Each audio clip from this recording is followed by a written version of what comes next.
Hello everyone, today in this video we will continue with question 6 lesson 1 unit 1 of cost accounting. In the last video we have discussed the limitations of financial accounting.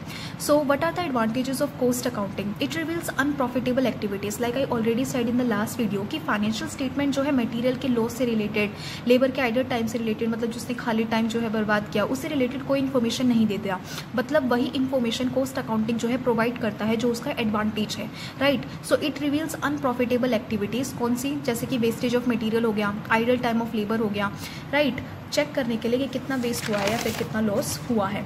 Second point है it helps the management in fixation of price. Accurate data can be used as guide for preparation of quotations and submission of tender. जब हम कोई भी raw material purchase करते हैं, जो supplier है वो हमको एक कोटेशन देता है, बेसिकली एक डॉक्यूमेंट देता है जिसके अंदर वो एक स्पेसिफिक प्राइस हमको प्रोवाइड करता है और हमें उस प्राइस पर जो है रॉ मटेरियल परचेज करना होता है. वो हमारा डिसीजन होता है. हम लोग देखते हैं कि अगर हमको उस प्राइस पर रॉ मटेरियल परचेज करना प्रॉफिट देता है तो तभी हम लोग जो है उस जो है पर्टिकुलर प्राइस पर अपने रॉ मटेरियल को खरीदते हैं, हमारी कॉस्ट कम लगती है. तो ये चीज़ बताने का काम कि वो प्राइस सही है या नहीं, तो ये काम कौन करता है? Cost accounting. 8 future planning. जैसा मैंने आपको बताया था कि one of the biggest advantage cost accounting का यही है कि फ्यूचर फोरकास्ट करने में या फ्यूचर प्लानिंग करने में, डिसीजन लेने में हमारी हेल्प करता है, राइट. उसके बाद है प्राइस रिडक्शन. देखिए, अगर आपको पता चल गया कि आपकी प्राइस ज़्यादा लग रही है, या कई बार जो है कंपनीज को या फिर बिजनेसेस को डिप्रेशन के टाइम से भी गुजरना पड़ता है, जब डिप्रेशन चल रहा हो या रिसेशन हो, तो उस केसेस में उनको अपने प्राइस को कम करना पड़ता है, क्योंकि अगर वो अपनी कॉस्ट कम लगाएंगे तभी वो सेलिंग प्राइस को कम कर सकेंगे, जिससे कस्टमर को भी एक रिलीफ मिलेगा डिप्रेशन के टाइम में. तो sometimes during tough economic condition जैसे depression, the price have to be reduced and these prices can reduce to below the total cost of product, जिससे कि प्रोडक्ट की टोटल कॉस्ट, जो पूरी लागत लगी है, वो कम आ जाए. उसके लिए जो डिसीजन लेते हैं, this is done by the help of cost accounting. तो वो भी by the help of cost accounting ही लिए जाते हैं. What are the objections against cost accounting? देखिए, जब कॉस्ट अकाउंटिंग का इंट्रोडक्शन हुआ ना, तो बहुत सारे ऑब्जेक्शंस थे जो उसके खिलाफ खड़े हुए. Firstly, it is expensive. Cost accounting system को इंस्टॉलेशन जो है उन्होंने एक्सपेंसिव बता दी, क्योंकि उसके अंदर बहुत सारे जो है चीज़ें होती है, जैसे recording, classification, analysis, allocation, apportionment of cost, basically distribution of cost and absorption of overhead which require considerable amount of clerical work. और जो है इससे अकाउंटिंग स्टाफ या फिर जो भी अकाउंटेंट्स हैं उनके ऊपर भी काफ़ी ज़्यादा बर्डन पड़ता है, क्योंकि उनका काम बढ़ जाता है, right. It leads to increase in workload. As I already said, the result shown by the cost accountant differ leads to reconciliation of statement to verify the accuracy. देखिए, जब हम लोगों को कंपेयर करना होता है एक्सपेक्टेड परफॉर्मेंस, एक्सपेक्टेड कॉस्ट को actual performance या कॉस्ट से, तो उसके लिए हमको कंपेयर करने के लिए टाइम चाहिए. तो रिकंसिलेशन का मतलब ही होता है मैच करना, राइट. तो जब आप लोग मैच करेंगे तो उस हिसाब से आपकी जो एक्यूरेसी है वो वेरीफाई होगी कि आपने जितना सोचा था उतना आउटपुट या रिजल्ट निकल कर आया है, नहीं. तो उस हिसाब से भी जो वर्कलोड है वो बढ़ जाता है. It is unnecessary. उनका कहने का मतलब ये है कि ये तो हम भी पता लगा सकते हैं विदाउट एनी अकाउंट की कॉस्ट कहाँ लग रही है, उस हिसाब से हम भी तो इस चीज़ को रिड्यूस कर सकते हैं. तो ये जो कॉस्ट अकाउंटिंग सिस्टम है ये अननेसेसरी है. सो यही बात कही गई है कि introduction of costing system itself does not control cost और contribute to operating efficiency of the customer. अब बात तो ये भी सही है कि जो कॉस्ट अकाउंटिंग है वो भी यही दिखाएगा कि कॉस्ट कहाँ कम लग रही है, सॉल्यूशन तो देगा नहीं. तो it gives the management information with which to control the cost. If the management is alert and efficient, मतलब वो कह रहे हैं कि अगर मैनेजमेंट खुद ही पहले से अलर्ट है तो it can control cost without the help of the system. बिना किसी हेल्प की वो कंट्रोल कर सकती है. This is there for unnecessary, right. उसके बाद हम पढ़ेंगे question number 8, what are the various methods of costing. देखिए, job costing, contract costing, batch costing, इसके अंदर एक पर्टिकुलर टर्म है स्पेसिफिक ऑर्डर कॉस्टिंग. देखिए, जो पर यूनिट है ना, हम उसको किसी चीज़ से कंपेयर करते हैं. देखो, यूनिट तो प्रोडक्ट की भी होती है, तो ऐसे ही जॉब कॉस्टिंग के अंदर जो यूनिट है वो हम जॉब लेके चल रहे हैं, मतलब पर जॉब हम लोग कितना चार्ज करेंगे. और कॉन्ट्रैक्ट कॉस्टिंग के अंदर जो कॉस्ट यूनिट है वो यूनिट है हमारी ईच कॉन्ट्रैक्ट की, पर कॉन्ट्रैक्ट हमको कितनी कॉस्ट लगानी पड़ेगी. और इसमें है बैच की, पर बैच आपको कितनी कॉस्ट या कितनी लागत लगानी पड़ेगी. So job costing is a form of specific order costing under which each job is treated as a cost unit. As I already said, cost are accumulated and ascertain separately for each job. हर एक job के अलग से जो है cost पे होती है. For example, it is applied in those industry where the goods are manufactured against specific order as per customer specification. इसका मतलब ये होता है कि जो कस्टमर है वो डिमांड करता है उसके हिसाब से या उसके बाद ही प्रोडक्शन चालू की जाती है. फॉर एग्जाम्पल, अगर किसी कस्टमर को पेंटिंग बनानी है तो वो अपनी डिमांड रखेगा, उस हिसाब से किसी वर्कर को या पेंटर को जो है इस वर्क को दिया जाएगा, अलॉट किया जाएगा, और फिर जो कंपनी है, जो बिजनेस है, उस वर्कर को उस पर्टिकुलर काम के लिए, उस ईच जॉब के लिए जो पर यूनिट माना गया उसके लिए पे करेगा, राइट। तो यहाँ पे on the basis of each job जो है पेमेंट होती है। फॉर एग्जाम्पल प्रिंटिंग प्रेस हो गया, रिपेयर शॉप हो गया, इंटीरियर डेकोरेशन हो गया, या फिर पेंटिंग हो गया। देखिए contract cost it is the form of specific order costing under which each contract is treated as a cost. यहाँ पे कॉन्ट्रैक्ट के बेसिस पर जो है आपको कॉस्ट देनी पड़ती है। Cost unit in cost are accumulated and ascertain separately for each contract. हर एक कॉन्ट्रैक्ट की अपनी अलग से जो है कॉस्ट आपको देनी पड़ेगी। For example construction of the building, for example आपने 3 कॉन्ट्रैक्ट किए। फर्स्ट के साथ कॉन्ट्रैक्ट किया कि आपको बिल्डिंग बनानी है, तो आपको उससे अलग से कॉस्ट देनी पड़ेगी, राइट, क्योंकि पर यूनिट यहाँ पे तो क्या है, कॉन्ट्रैक्ट है। आपने दूसरे के साथ कॉन्ट्रैक्ट किया कि भाई मेरे को होटल बनाना है, तीसरे के साथ कॉन्ट्रैक्ट किया कि मेरे को ब्रिज रिपेयर करना है, तो ये सारी चीज़ें जो है ना, ये सारी चीज़ों के लिए आपको कॉन्ट्रैक्ट करना पड़ेगा। फिर वो टेंडर लेगा, उसके बाद आप जाके जो है उसकी पेमेंट करोगे हर एक कॉन्ट्रैक्ट की। तो यहाँ पे पर यूनिट क्या है, ईच कॉन्ट्रैक्ट के बेसिस पर आप लोग क्या है पेमेंट की जाएगी आपकी, उस हिसाब से आपकी कॉस्ट लगेगी। थर्ड है बैच कॉस्टिंग। देखिए बैच कॉस्टिंग में जो सिमिलर क्वालिटीज़ के आइटम्स होते हैं ना, उनको एक साथ रखा जाता है। फॉर एग्जांपल टी शर्ट तो सारी सेम ही होती है। फॉर एग्जांपल मेरे पास 5 बॉक्सेस हैं, मतलब एक बॉक्स मतलब मेरा एक बैच, और उसके अंदर मेरी 50 यूनिट्स ऑफ टी शर्ट्स हैं, राइट। तो मेरी जो 50 यूनिट ऑफ टी शर्ट्स है वो मेरी एक बॉक्स के अंदर है, तो वो मेरा एक बॉक्स जो है ना वो मेरा एक बैच है, जिसके अंदर मेरे सिमिलर क्वालिटीज़ ऑफ प्रोडक्ट रखा है। दूसरे बैच के अंदर मेरे टॉयज़ हैं जो रोबोट्स हैं रेड कलर के, और वो सारे सेम हैं, राइट। तो 50 टॉयज़ रखे हैं, तो वो मेरा दूसरा बैच है जिसके अंदर मेरे सिमिलर टाइप्स ऑफ प्रोडक्ट जो है रखे हैं। तो इसने वही बात कही है कि यहाँ पे जो है ना बैच बना दिया जाता है, पर्टिकुलर यूनिट ऑफ प्रोडक्ट नहीं है यहाँ पे, पर्टिकुलर यूनिट ऑफ बैच जो है हमारा as a cost unit use किया जाता है, उसके हिसाब से यहाँ पे कॉस्ट जो है लगती है। पढ़ेंगे तो और अच्छे से क्लियर होगा। Batch costing is that form of specific order costing under which each batch is treated as a cost unit. यहाँ यूनिट क्या है, batch, each batch and costs are accumulated and ascertain find out की जाती है separately for each batch. It is applied to those industry where the similar articles are produced in defined batches. For example, एक business है जहाँ पे आप readymade garments बनाते हैं। अब गारमेंट्स तो सारे सेम ही होंगे, टॉयज मैन्युफैक्चरिंग इंडस्ट्री है, टायर्स एंड ट्यूब है, स्पेयर पार्ट्स एंड कंपोनेंट्स है, एंड फार्मास्यूटिकल इंडस्ट्रीज हैं, राइट। उसके बाद नेक्स्ट आता है हमारा प्रोसेस कॉस्टिंग।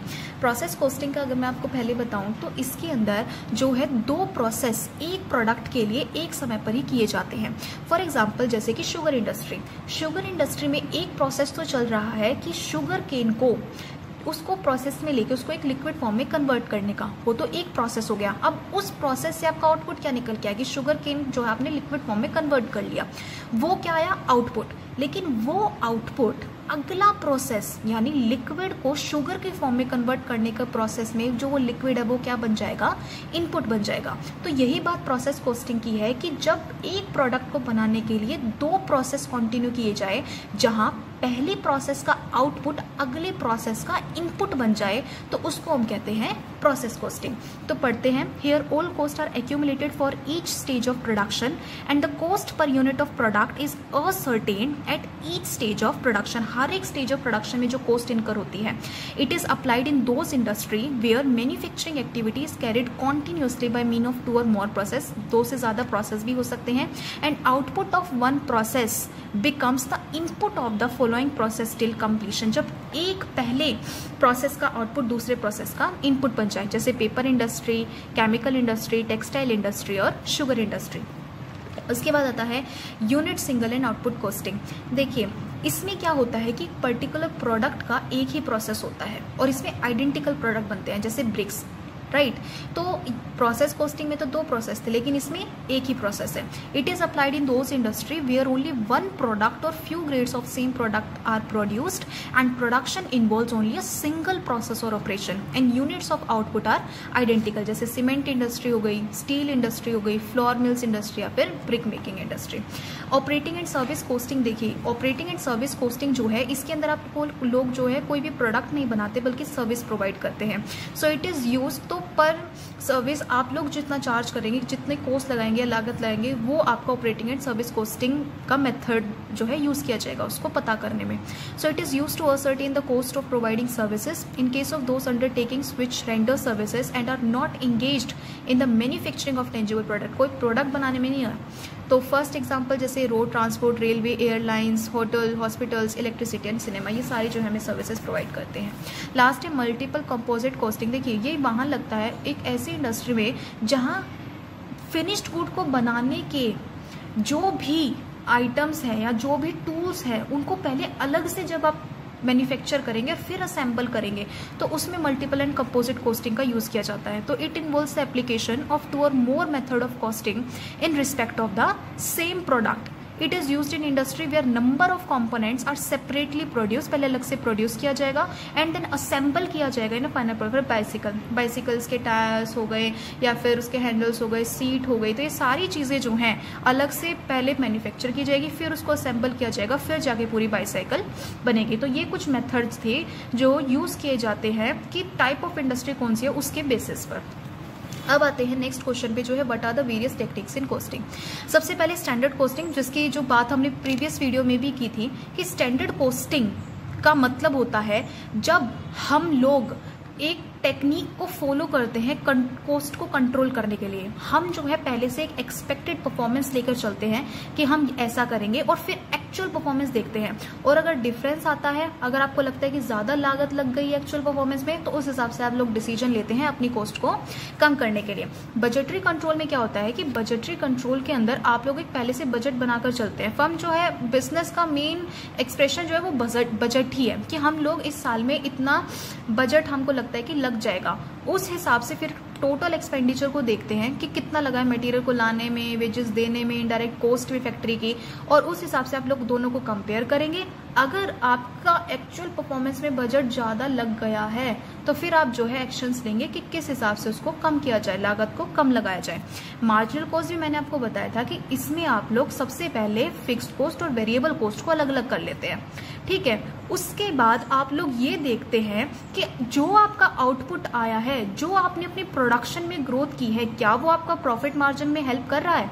अगर वो नहीं कर रहा है तो उस हिसाब से आप लोग further action. Total absorption costing. देखिए टोटल एब्जॉर्प्शन कॉस्टिंग जो है हमारा ट्रेडिशनल मेथड है जिसके अंदर हम लोग ये देखते हैं कि वेरिएबल कॉस्ट कितनी प्रोडक्ट में लग रही है और अगर उसमें बढ़ोतरी है तो उस हिसाब से हम लोग एक्शन लेते हैं.